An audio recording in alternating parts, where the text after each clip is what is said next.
역사의 주인은 하나님이시죠. 믿습니까?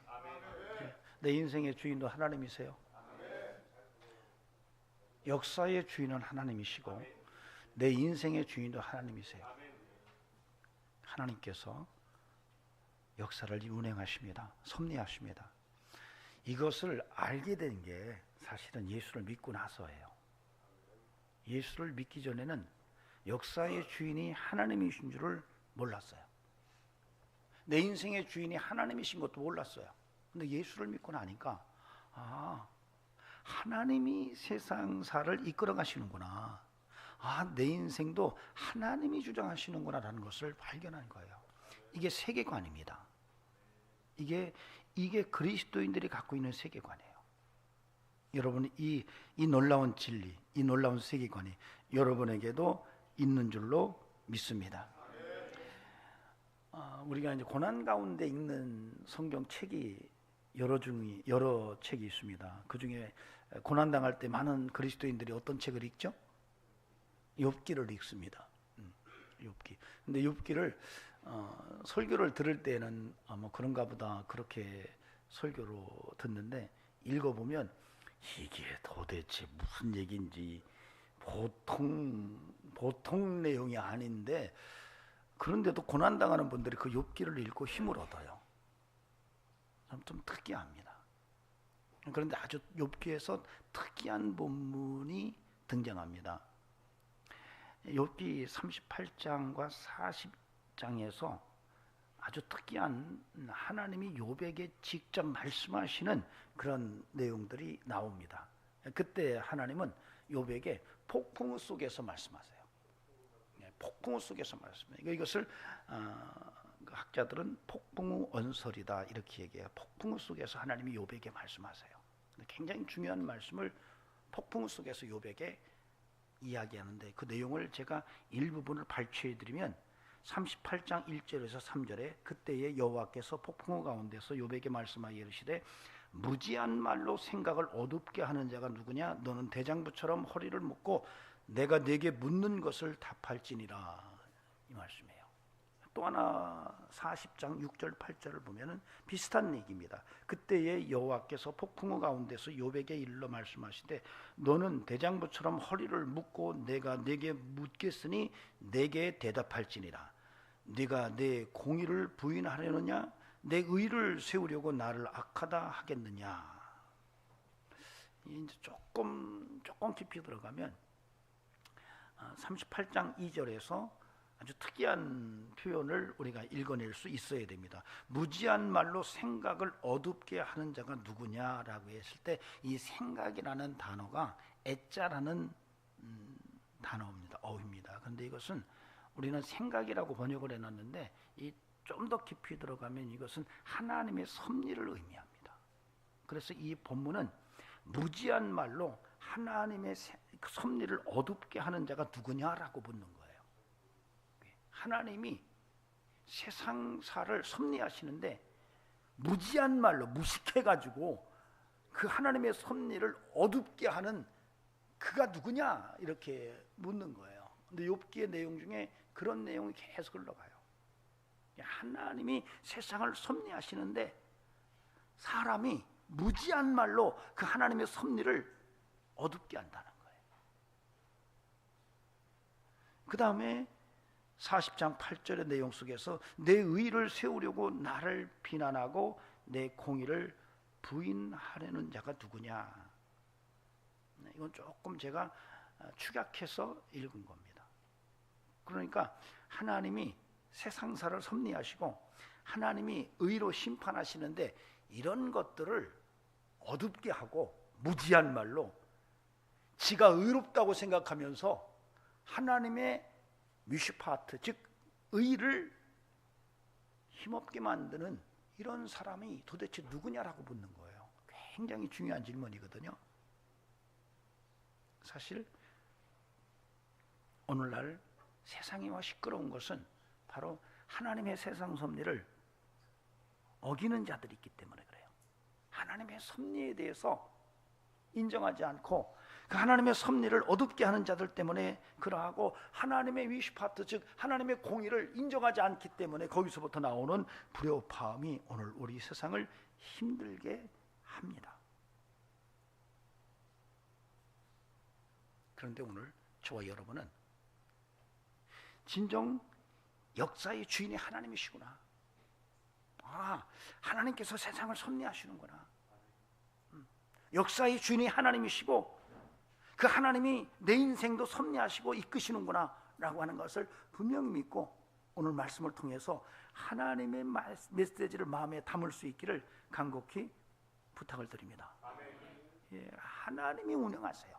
여러분 이거 분명합니다. 여러분이 여러분의 인생을 사는 것 같지만 여러분의 인생을 하나님이 주도하십니다. 이 성경의 얘기예요. 이 세계관이 예수를 믿고 나서 발견된 거예요. 사람들이 역사를 기록합니다. 그러나 그 역사를 운행하시는 분은 하나님이세요. 사람이 기록했지만 실제로 그 역사를 섭리하시는 분은 하나님이세요. 이 놀라운 진리를 굳게 붙들고 험한 세상을 믿음으로 승리하는 은총이 있기를 주의 이름으로 축원합니다. 네, 오늘 말씀은 아주 특이해요. 이스라엘 백성이 출애굽을 해서 르비딤에서 전쟁을 합니다. 바로 아말렉 족속과 싸움이 붙었는데 이 싸움이 좀 특이해요. 출애굽 과정 속에서 하나님의 역사하신 증거들은 다 우리가 볼 때는 참 특이하지만 오늘 싸움은 더더구나 참 특이해요.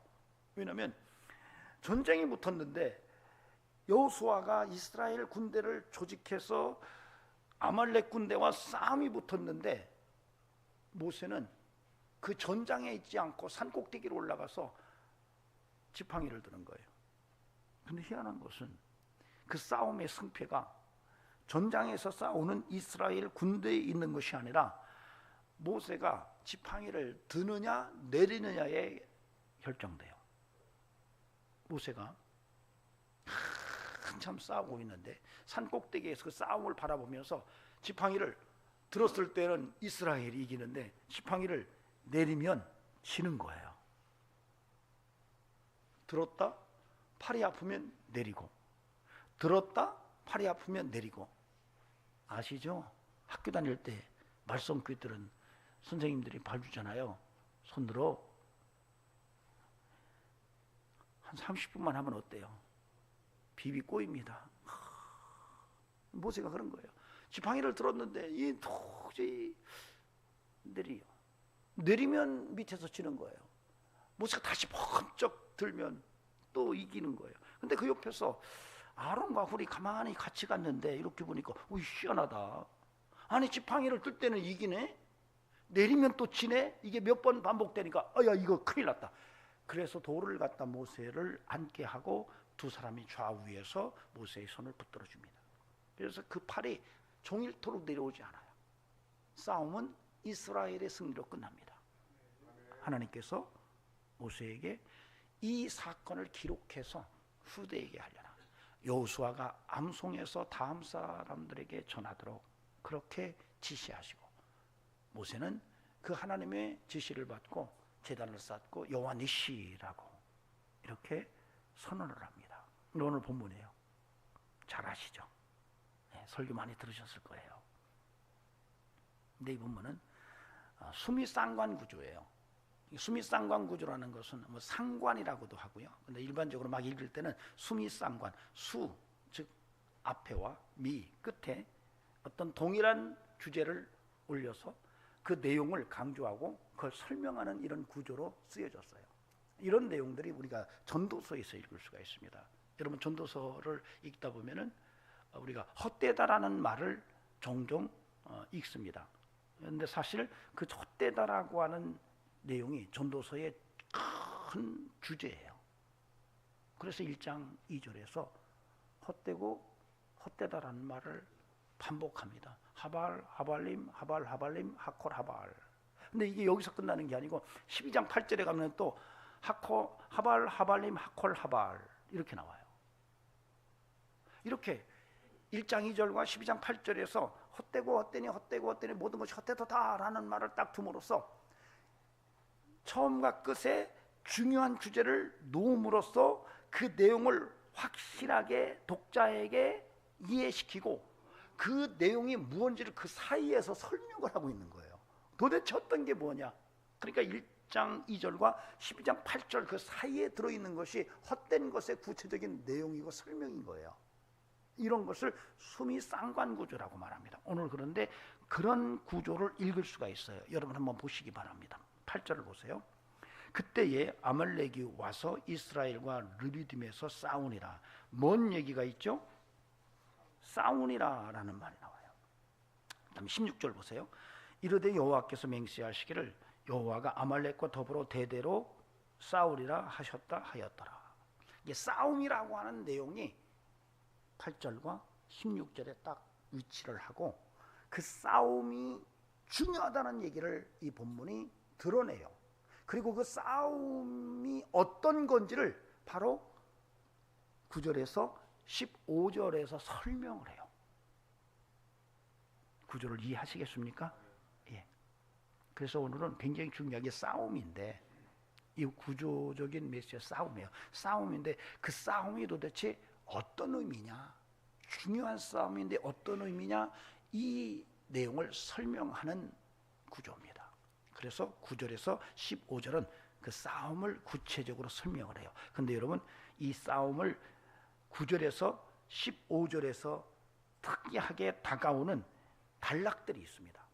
세 개의 단락으로 나누면 9절에서 11절이 한 개의 단락으로 나눌 수 있고요, 12절에서 13절을 또 하나의 단락으로 나눌 수가 있고 14절에서 15절을 하나의 단락으로 나눌 수가 있어요. 이러면 이것이 좀 특이한 이 발전적인 개념으로 내용들이 이어지는 것을 볼 수가 있습니다. 그러니까 9절에서 11절까지는 모세가 손을 들어 지팡이를 올리는 거고, 그 다음에 12절에서 13절은 모세가 들고 있을 때 아론과 훌이 잡아주는 거고, 그 다음에 14, 15절은 전쟁이 끝난 다음에 하나님이 모세에게 야 그걸 꼭 기록해서 후대에 알려라. 그리고 제단을 쌓고 여호와 니시를 선언하는 이런 내용으로 단계 단계로 구별이 가능해요.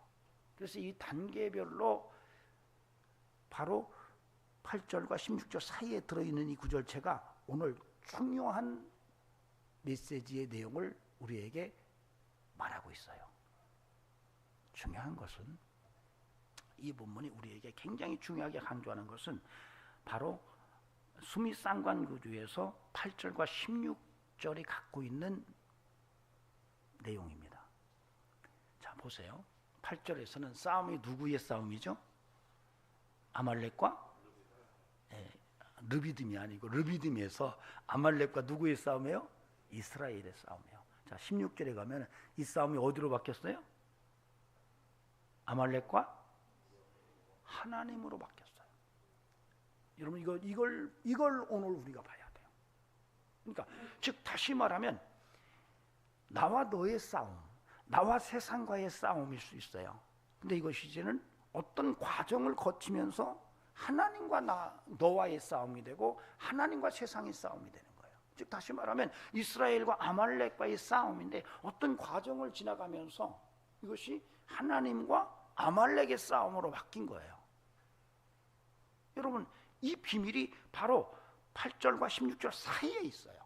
그러니까 이런 과정이 뭔지를 오늘 읽으면 우리가 인생을 살아가면서 우리의 인생 속에 내 싸움이 하나님 싸움으로 바뀌는 그 과정을 읽어서 우리의 삶에 적용하면 내 인생도 내 싸움이 아니라 하나님이 개입하시는 하나님의 전쟁이 돼서 결국 우리는 승리를 거머쥘 수밖에 없다라고 하는 하나님의 음성을 들을 수가 있는 거예요. 아멘. 여러분에게 그런 은혜의 음성이 들려지기를 간곡히 주의 이름으로 축원합니다. 예, 인생은 나 혼자 싸우는 게 힘든 거예요. 하나님의 은혜가 필요해요. 예, 따라합시다. 인생은 하나님의 은혜가 필요하다. 예, 하나님의 은혜가 필요해요. 여러분에게 하나님의 도우심이 필요해요. 하나님의 은혜가 있어야 돼요. 근데 이 하나님의 은혜가 어떤 과정을 통해서 내게 오느냐, 내 인생에 하나님의 은혜가 오면 그 싸움은 내가 싸우는 게 아니라 하나님이 싸우시는 거예요. 이게 놀라운 하나님의 신비고 오늘 말씀을 통해서 그런 메시지를 우리에게 전해주고 있는 것입니다. 그래서 하나님의 음성에 들려지기를 소망합니다.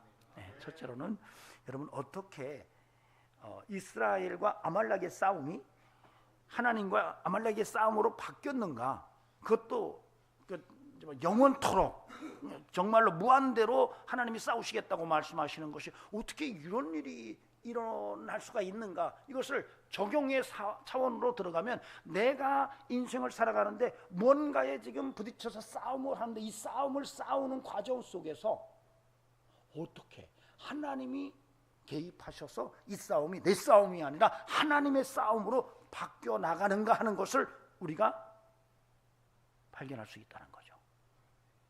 놀랍습니다. 저는 부탁드려요.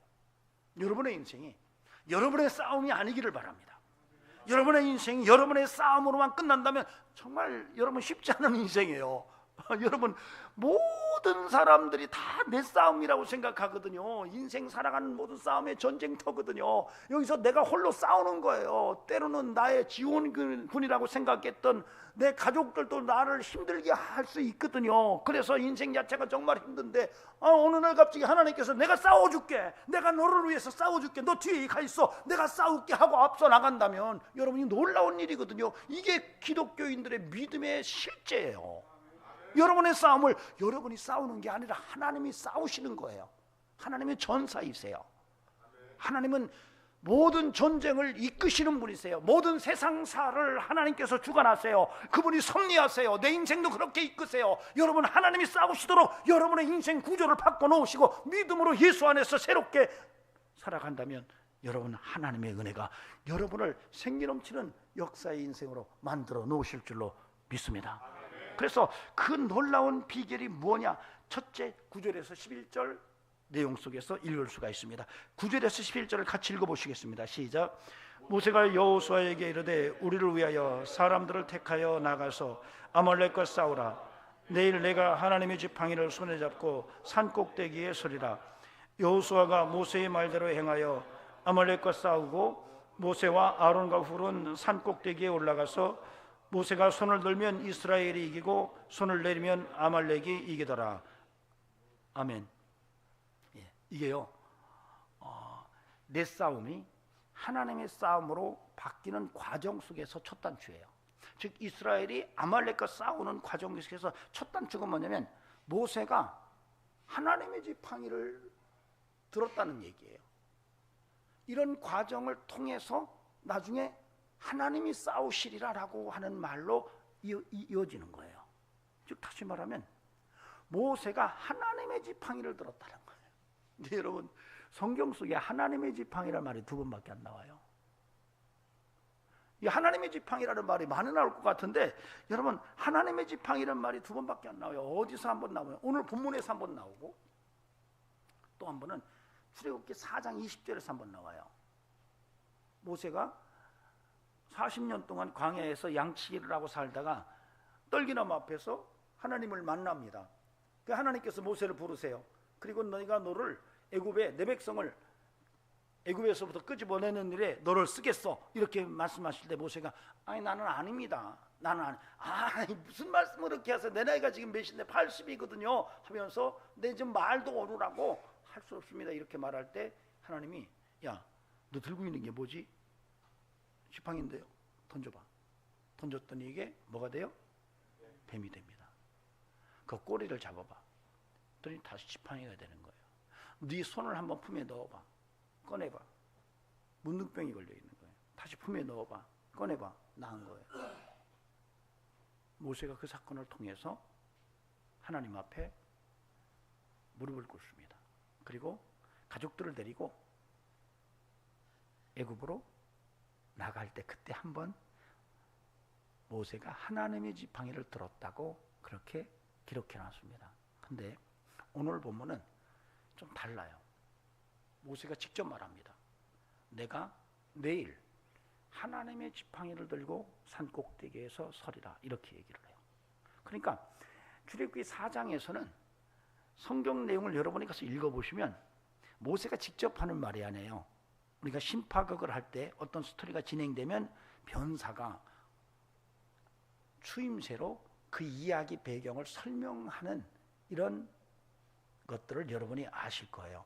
성경이 그렇게 기록되어 있어요. 모세의 행위를 모세가 직접 언급한 게 아니라 그 이야기를 이끌어가는 변사가 모세가 그때 하나님의 지팡이를 들고 애굽으로 들어가더라 이렇게 쓴 거예요. 그런데 오늘 보면은 모세가 내가 하나님의 지팡이를 들고 서리라 이렇게 얘기를 하는 거예요. 직접. 그러면 이 사이에 어떤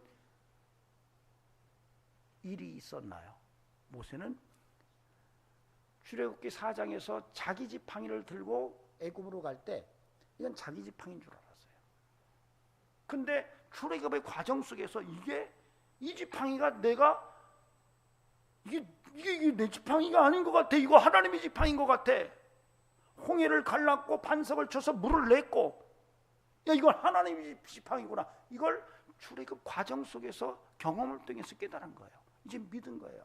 내가 하나님의 지팡이를 들고 올라갈게. 너희들은 전쟁을 해.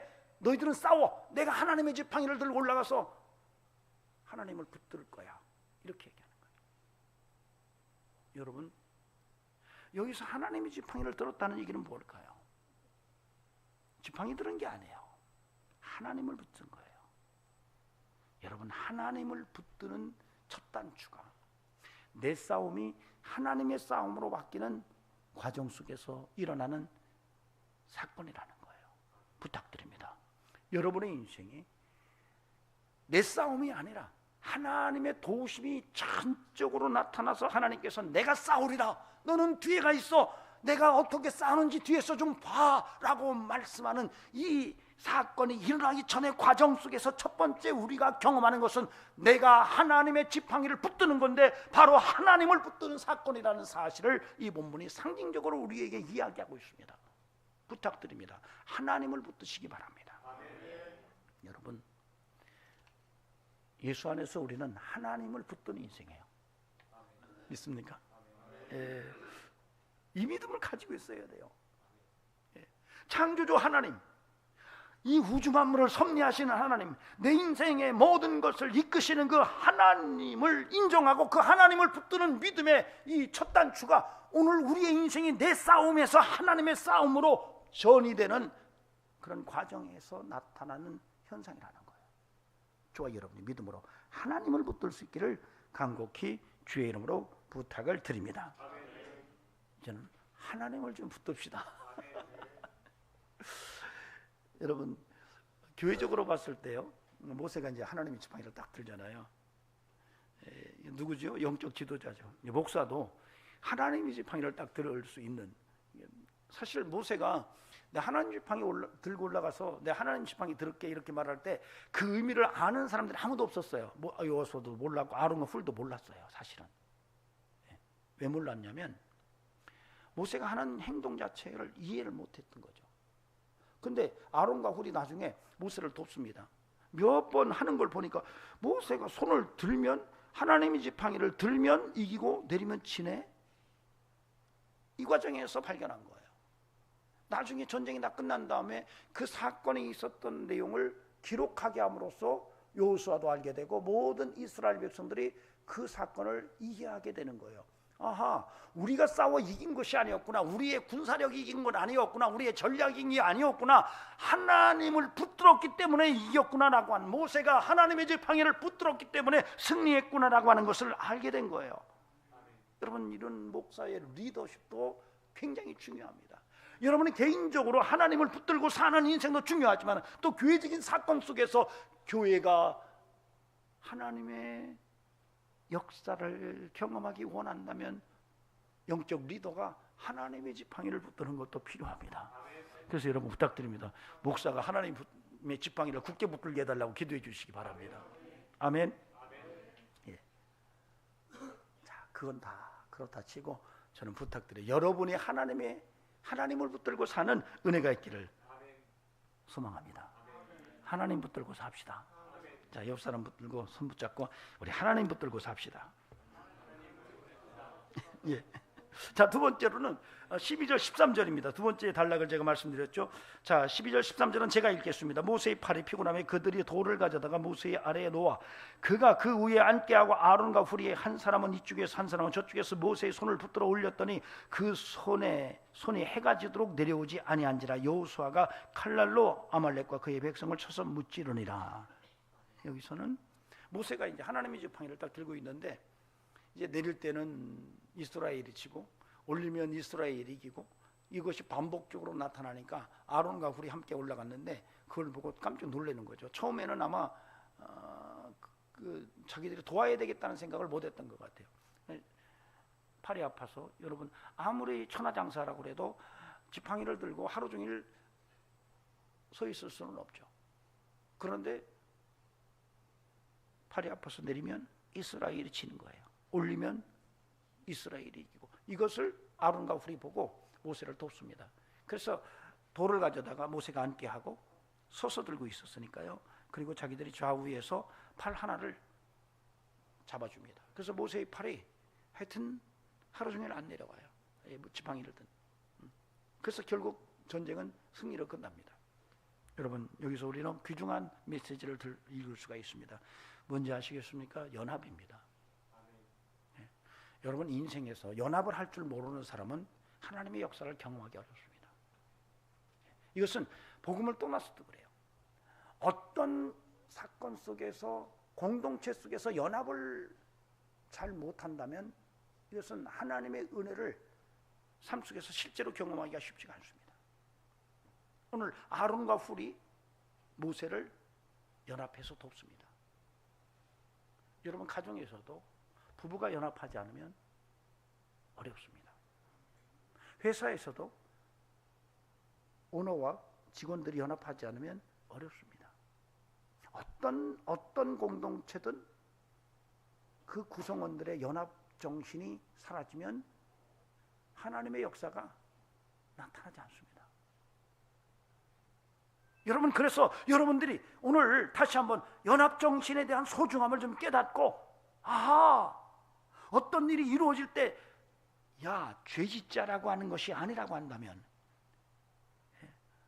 못된 짓 하면서 세상을 어렵게 만드는 이런 일이 아니라고 한다면 여러분 그 일이 선한 일이고 하나님이 기뻐하시는 일이라고 여러분이 스스로 판단됐다면 여러분 연합하고 함께 마음을 합해서 그 일을 이루어 나갈 수 있는 그러한 정체성을 소유할 수 있기를 바랍니다. 아멘. 아론과 훌이 모세를 잡아줍니다. 결국 지팡이가 하루 종일 내려오지 않고 전쟁은 승리로 끝납니다. 여러분에게 이런 연합 정신이 함께하기를 간곡히 부탁을 드립니다. 연합을 모르면 은혜도 모릅니다. 서로 연합할 줄 모르면 은혜도 몰라요. 더불어 평화할 줄 모르면 독불장군입니다. 여러분 그런 인생을 하나님께서 붙들어 주는 것은 쉽지 않습니다. 그래서 늘 여러분 누구와 함께 더불어 연합할 수 있는 이런 소중한 영성이 함께 할 수 있기를 간곡히 부탁을 드립니다. 자, 우리 교회적인 입장에서 봤을 때 여러분 지금 교회가 예배당을 세워야 되는 이런 얘기들을 하고 있습니다. 지난주에 우리 남선교회 제일남선교회 가가지고 밥을 먹으면서 거기서 이제 고기를 굽고 밥을 먹는데 모두가 참 좋다, 여기다 참 예배당 지으면 너무 좋겠다 그렇게 얘기하더라고요. 저도 그러고 싶어요. 저도 그러고 싶어요. 문제 오늘 처음 나오신 분이 그러시네. 할렐루야 믿습니다. 연합이 필요해. 목사 혼자 할 수 있는 게 아니에요. 중직자들이 제 손을 잡아줘야 돼요. 온 교인들이 함께 그 일에 연합해줘야 돼요. 그러지 않으면 안 돼요. 우리 모두가 함께 할 수 있는 소중한 영성이 요구되고 있습니다. 누구 하나도 예외가 될 수 없어요. 모두가 이렇게 연합하는 역사가 일어난다면 교회는 놀라운 하나님이 일하는 것을 경험하게 될 것입니다. 목사 혼자 하는 게 아니에요. 근데 여러분 하나님의 지팡이를 들었다는 것은 뭘까요?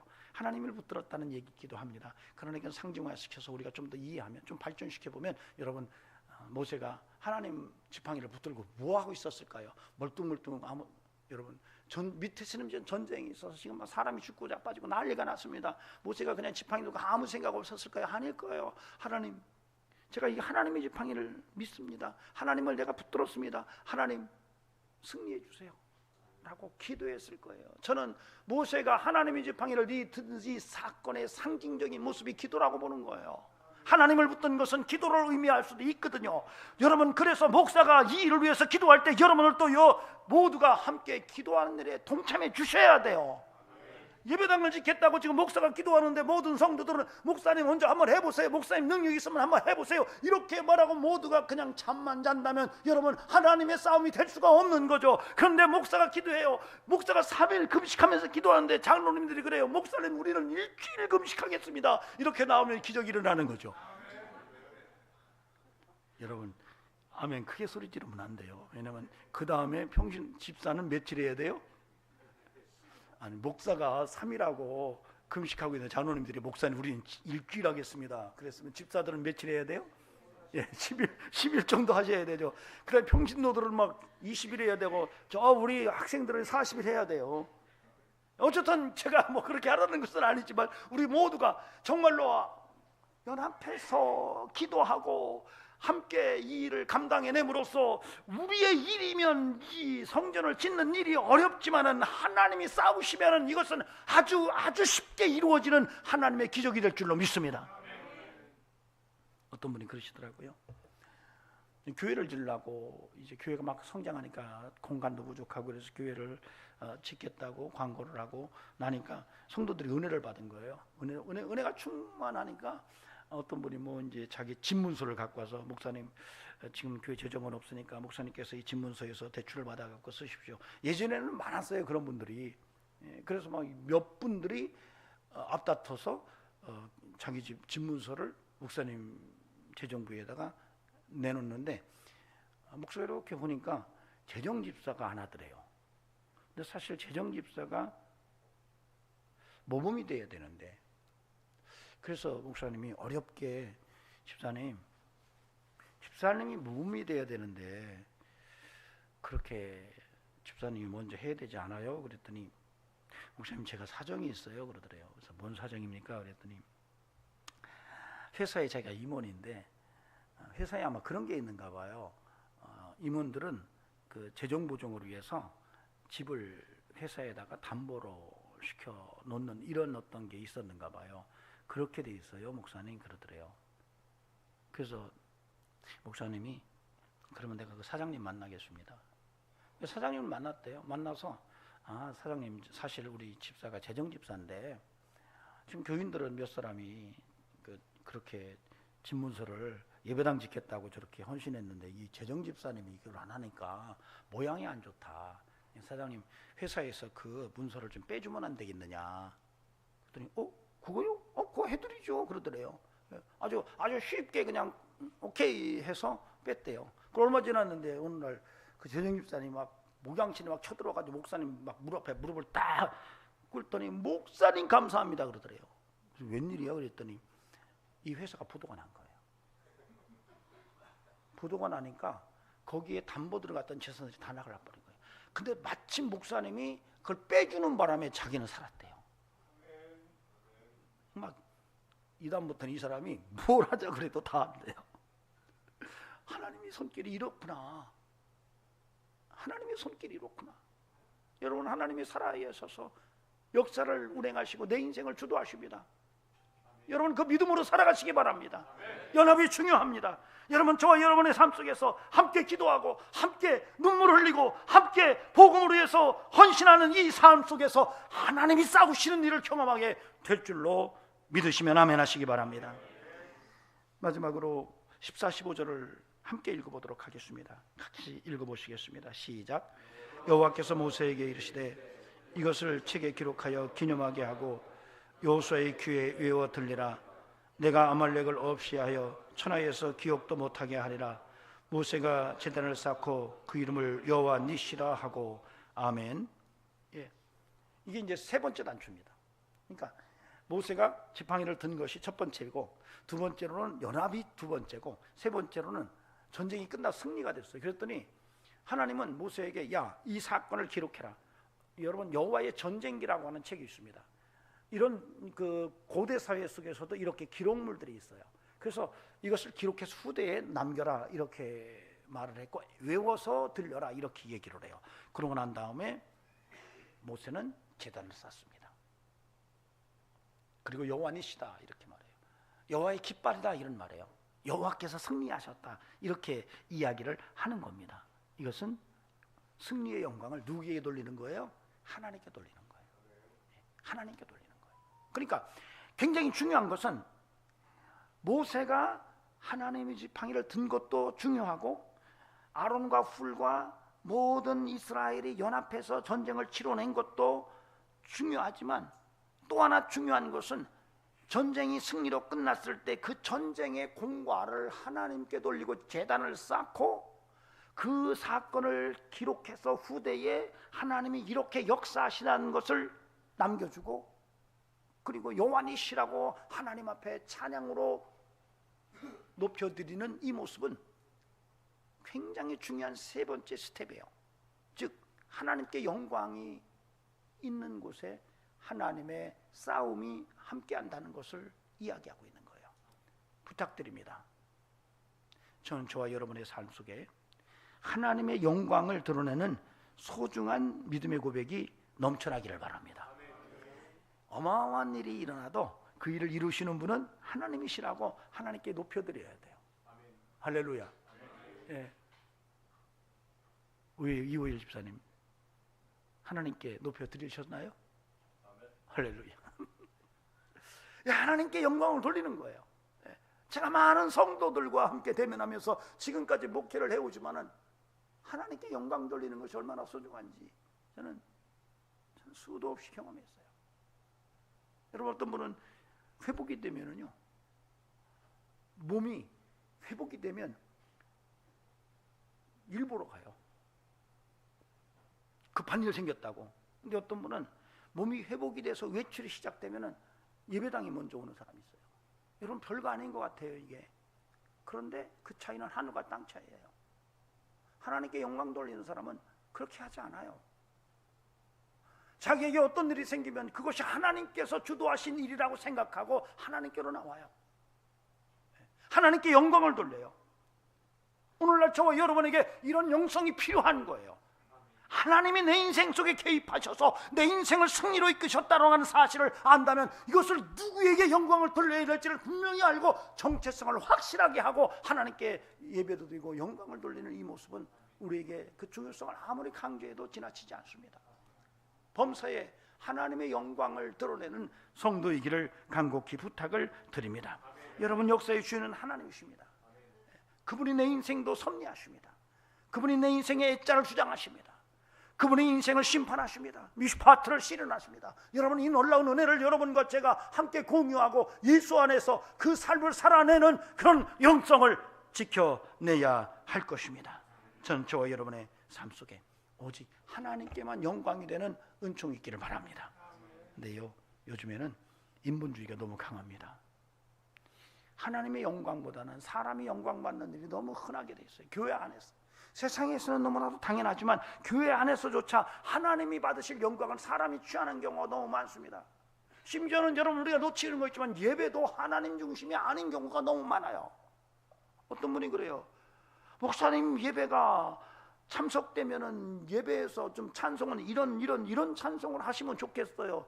여러분, 이게 뭐 하자는 건가요? 찬송은 하나님께 영광 돌리는 건데 내 마음에 드는 찬송만 부르고 싶은 거예요. 인본주의입니다.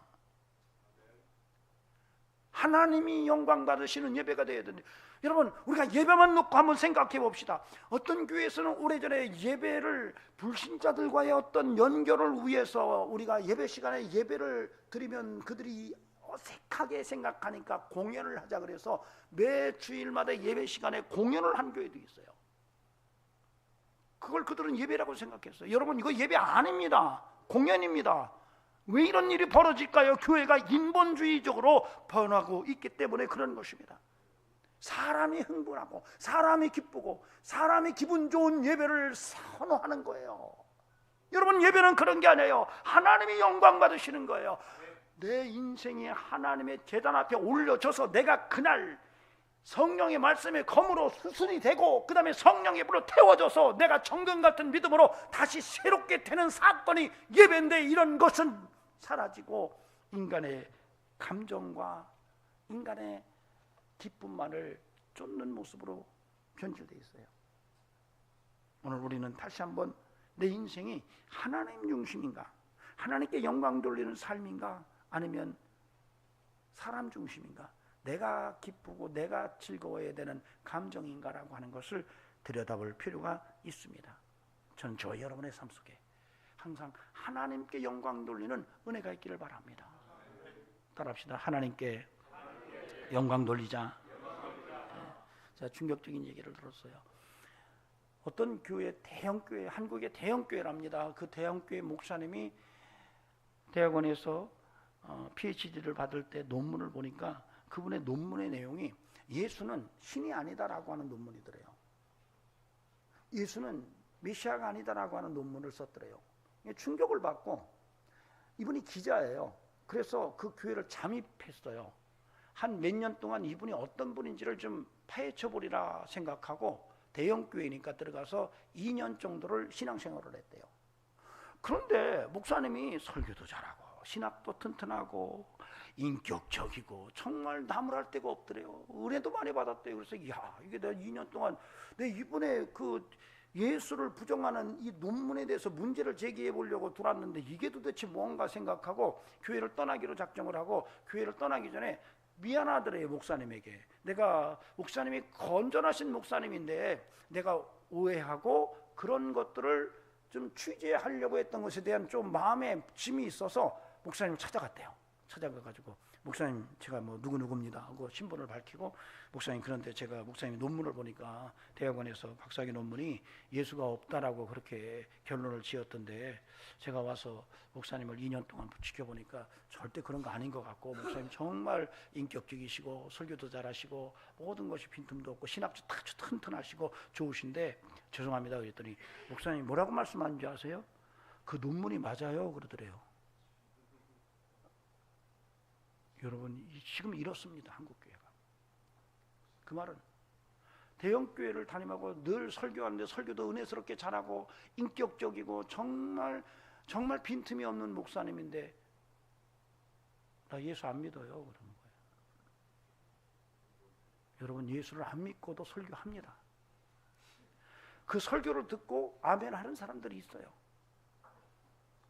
제가 볼 때는 영원히 지키지는 못할 거예요. 반드시 드러납니다. 얼마만큼 한국교회가 사람 중심으로 바뀌었는지를 드러내는 이야기입니다. 우리는 저 예수 믿습니다. 우리 모두 예수만 믿읍시다. 네, 기도하시겠습니다. 하나님 감사합니다. 예수 안에서 우리의 인생이 내 싸움이 아니라 하나님의 싸움이 되기를 원합니다. 하나님, 모세가 하나님의 지팡이를 들었을 때에 그는 지팡이가 아니라 하나님을 붙들었습니다. 우리의 인생도 하나님을 붙드는 인생으로 변화되기를 원합니다. 뿐만 아니라 아버지 하나님, 연합의 정신을 잃지 않도록 도와주시고 항상 복음으로 해서 연합할 수 있는 축복된 영성을 소유하게 하옵소서. 하나님, 영광은 오직 하나님께만 돌려드리고 하나님 영광만 드러내는 축복의 인생이 되게 하옵소서. 이제는 우리 구주 예수 그리스도의 은혜와 하나님 아버지 살아계심과 성령님의 역사하심이 오늘도 예수 그리스도 안에서 내 싸움이 하나님의 싸움이 되기를 원하는 귀한 심령들에게 영원토록 함께 하시기를 간절히 축원하옵나이다. 아멘.